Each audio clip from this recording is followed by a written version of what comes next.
మీ మేషలగ్నం వారికి లేదా మేషరాశి అనుకోండి, మీరు పుట్టింది ఏ నక్షత్రం అయినా లగ్నం మేషలగ్నం అనుకోండి. ఇక్కడ మీకు ఏదైనా మీ మీద ఏదైనా ఒక చెడు ప్రయోగం జరిగింది, లేకపోతే బ్యాడ్ టైం నడుస్తుంది లేదా గుడ్ టైం నడుస్తుంది, ఎలా తెలుసుకోవాలి, దానికి గల సిమ్టమ్స్ ఏమిటి, మీరు ఏ మహాదశలు ఎటువంటి గ్రహాలతో కలిసి ఉంటే ఎటువంటి వస్తాయి అనే విషయాలు ఇప్పుడు నేను మీకు చెప్తున్నాను.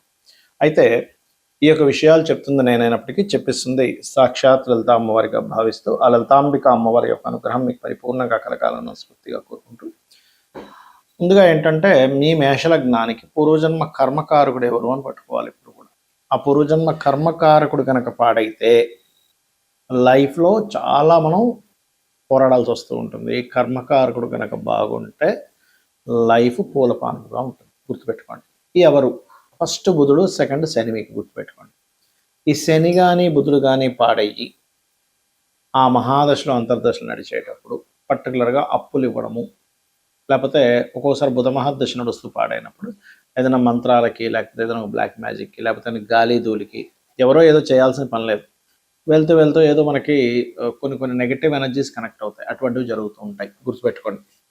మరి మిగతా గ్రహాలైనటువంటి ఇప్పుడు ఎగ్జాంపుల్ ధనాధిపతి శుక్రుడు, ధనాధిపతి మంచి గ్రహాలతో ఉన్నాడు, ఫైనాన్షియల్గా మంచి గ్రోత్ ఉంటుంది.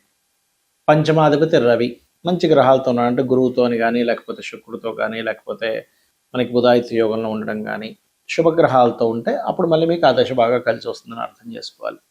ఇక్కడ ఏంటంటే ఫస్ట్ ఆఫ్ ఆల్ మీరు పుట్టిన నక్షత్రం నుంచి వచ్చిన దశలు చిన్నప్పుడు ఎలా ఉన్నాయి, ఒక ఎంగేజ్లో ఎలా ఉన్నాయి, అంటే చదువుకునే ఏజ్లో ఎలా ఉన్నాయి, దాని తర్వాత ఉద్యోగం ఏజ్లో ఎలా ఉన్నాయని తీసుకోవాలి.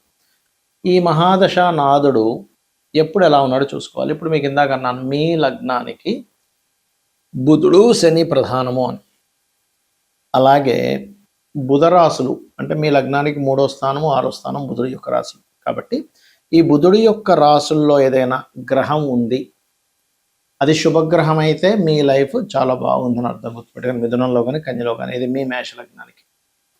ఆర్ మకర కుంభ రాశుల్లో కానీ.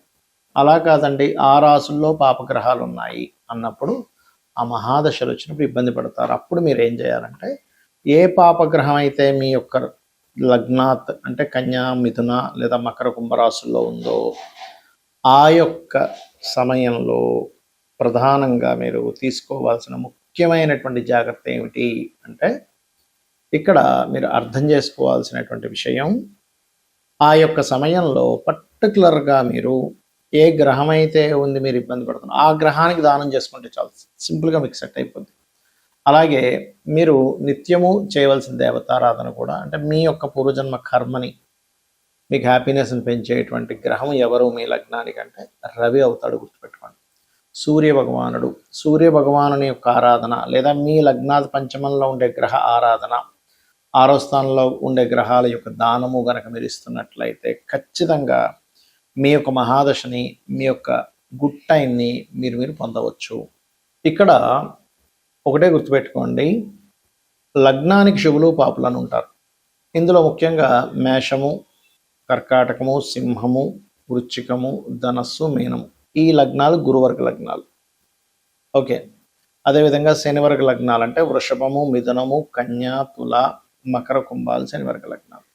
ఇందులో మీద ఏ లగ్నం అయితే ఆ లగ్నానికి శుభులు పాపులను వేరువేరుగా ఉంటారు. అంటే శనివర్గ లగ్నాలకేమో శని, శుక్ర, బుధ, రాహువు శుభులు అవుతారు. గురువర్గ లగ్నాలు అని చెప్పుకున్నాను కదా, నేను మీకు చెప్పాను కదా, ఏది మేషము, కర్కాటకము, సింహము, వృశ్చికము, ధనుర్మీన లగ్నాలు. వీళ్ళకి శుభులు ఎవరు సర్వసాధారణంగా అంటే, వీళ్ళకి శుభులు చూసుకుంటే కనుక గురువు, కుజుడు, రవి, కేతువు, అదేవిధంగా చంద్రుడు.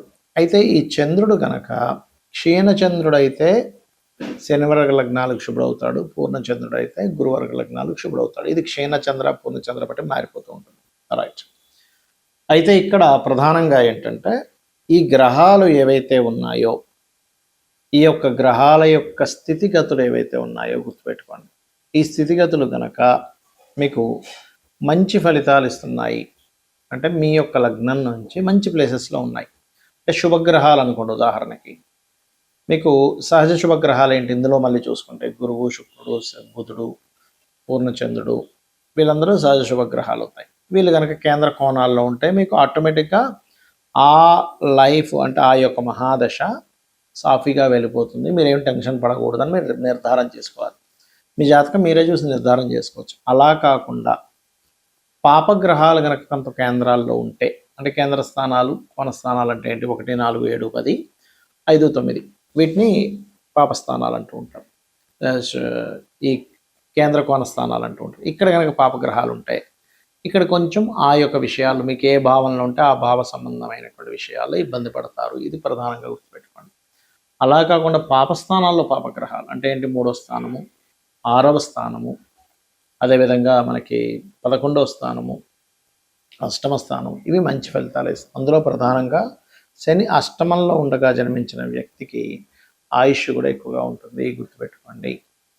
అయితే ఇక్కడ ప్రధానంగా ఏంటంటే చాలామందికి ఒక జన్మజాతకంలో అంటే వారి యొక్క జాతకంలో, ఉదాహరణకి మీ యొక్క జాతకంలో ఈ మహాదశ ఒకటి జరుగుతుంది, దీన్ని రిజల్ట్ ఏమిస్తుంది అనే ఒక చిన్న సంశయం ఉంటుంది. సింపుల్ ఏం లేదు, అది ఏ భావాధిపతి అయ్యాడో తీసుకోండి. ఉదాహరణకి మేషలగ్నానికి 2వ అధిపతి శుక్రుడు, ధనాధిపతి, 7వ అధిపతి కూడా శుక్రుడు, వివాహాధిపతి, చతుర్థాధిపతి చంద్రుడు, రైట్. అండ్ అలాగే పంచమాధిపతి సంతాన కారకుడు, అష్టమాధిపతి ఆయుష్కి యాక్సిడెంట్స్కి కారకుడు, దశమాధిపతి శని కర్మకారకుడు, లేదా లాభాధిపతి తీసుకుంటే వ్యాపార కారకుడు. వీళ్ళ యొక్క రాసుల్లో ఏదైనా పాపగ్రహం ఉండి ఆ మహాదశ నడుస్తున్నప్పుడు, అంటే మీకు ఏదైనా ఒక మహాదశ నడుస్తూ ఆ మహాదశ స్థానంలో ఏదైనా ఒక పాపగ్రహం ఉన్నప్పుడు మీకు అది ఆ మహాదశ అనుకూలించకుండా ఇబ్బంది ఇస్తుందని మీరు అర్థం చేసుకోండి.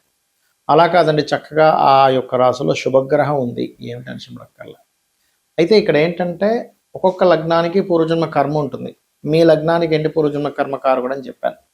అది మాత్రం పర్టికులర్గా కీన్గా అబ్జర్వ్ చేయాలి.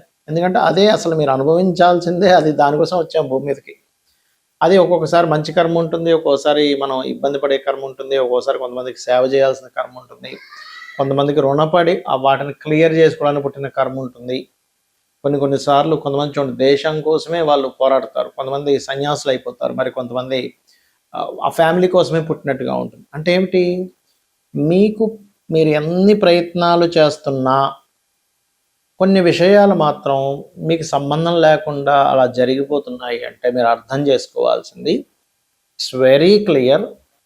మీరు చక్కగా దాన్ని మీరు ఓకే ఇది నా కర్మలో ఉందన్నమాట అని దాన్ని మీరు ఒక దేవతా సంబంధించినటువంటి దైవ కార్యంగా భావించి దాన్ని మీరు యాక్సెప్ట్ చేసుకుంటూ అదొక దైవ కార్యంగా మీరు ఆ కర్మను అనుభవించుకు వెళ్ళిపోవడం కంటే ఇంకొకటి లేదు. మరి అలా అని ఎప్పుడు కష్టాల్లో ఉంటున్నానండి, ఈ కర్మ అనుభవించాలంటే కష్టం ఏ గ్రహం వల్ల వస్తుందో తెలుసుకోండి. సహజంగా ఉండే కష్టం ఏమిటి, రుణము, రోగము, శత్రుత్వాలే మెయిన్గా. రుణాలు ఎక్కువగా ఉన్నాయి, ధనం లేదు, కష్టం. హెల్త్ ఇష్యూస్ ఉన్నాయండి, అదొక పెద్ద కష్టం. శత్రుత్వాలండి, ఆఫీస్లో శత్రువు, ఇంట్లో భర్తతో శత్రుత్వాలు, చుట్టాల్లో శత్రుత్వాలు, ఎక్కడికైనా వెళ్తే శత్రుత్వాలు, బండి మీద వెళ్తుంటే పక్కన ఉన్నాడు ఏదో అంటూ ఉంటాడు, నన్ను బస్సులో ఎక్కిన గొడవే, ప్రతిదీ గొడవే. అంటే మీకు ఎక్కడో మార్స్ భయంకరంగా పాడయ్యాడు. రుణాలు ఎక్కువగా ఉన్నాయంటే మెర్క్యూరీ బాగా పాడైపోయాడు మీ జాతకంలో, మీరు బాగా అర్థం చేసుకోండి. కెరియర్లో సెట్ అవ్వట్లేదంటే శని పాడయ్యాడు. అప్పుడు ఏం చేయండి, ఏ గ్రహం పాడైపోయిందో ఆ గ్రహానికి సంబంధించినటువంటి దానం ఇవ్వండి. సింపుల్, గుర్తుపెట్టుకోండి.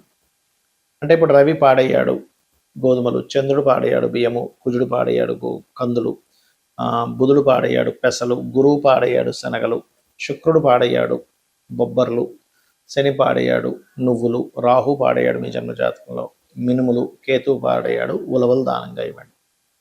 ఇక ఇక్కడ ప్రధానంగా ఏంటంటే మీరు ఈ ఆస్ట్రాలజీ అనేటువంటిది ఎందుకు చూసుకోవాలంటే మీకు ఒక గైడ్, మీకు ఒక రూట్ లాంటిది.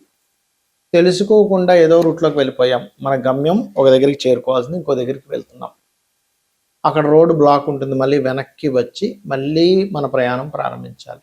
అంటే మన ప్రయాణము ఎక్కడ ఆగకుండా ప్రశాంతంగా వెళ్ళాలి అంటే మనకు రూట్ కరెక్ట్గా తెలియాలి. ఆ రూటు లొకేషను కరెక్ట్గా తెలిస్తే మన ప్రయాణం ఎలా అయితే సాఫీగా సాగుతుందో యాజ్ ఇట్ ఈజ్ ఆస్ట్రాలజీ కూడా ఏం చెప్తుంది అంటే చిన్నప్పటి నుంచి, పుట్టినప్పటి నుంచి ఎండింగ్ వరకు కూడా మీరు చిన్నప్పుడు హెల్త్ ఇష్యూ ఎదుర్కొంటున్నారంటే వాట్ ఈస్ ద రీజన్,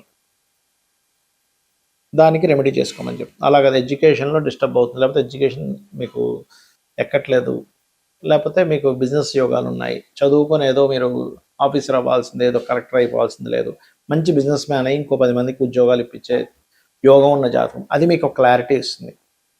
అది కాకుండా మనం చూడండి, కొంతమంది కొన్నిసార్లు రాంగ్ పర్సన్ ఎంపిక చేసుకుంటాం, రాంగ్ డెస్టినీ, రాంగ్ బిజినెస్ ఎంపిక చేసుకుంటాం, రాంగ్ ఇన్వెస్ట్మెంట్స్ చేస్తాం. What is your right investment, what is your right destiny, మీ బిజినెస్ ఏమిటనే ఒక స్పష్టమైనటువంటి విషయాన్ని మీకు చెప్తుంది. అది నేను మీకు ఇందాక చెప్పినట్టుగా అది చెప్తుంది. కానీ ఒక్కొక్కసారి మనకి దశాలు దశ సరిగ్గా లేనప్పుడు, అంతర్దశలు లేనప్పుడు, ఇబ్బంది వస్తున్నప్పుడు, అది దశ ఏంటి, ఆ రాశిలో ఉండే గ్రహం ఏంటో తెలుసుకొని దాని పొజిషన్ బట్టి మీరు దానం కనుక ఇచ్చుకున్న, రెగ్యులర్గా లలితా సహస్రనామాలు చేసుకున్నా మీకు ఖచ్చితంగా బాగుంటుంది. శ్రీమాత్రే నమః.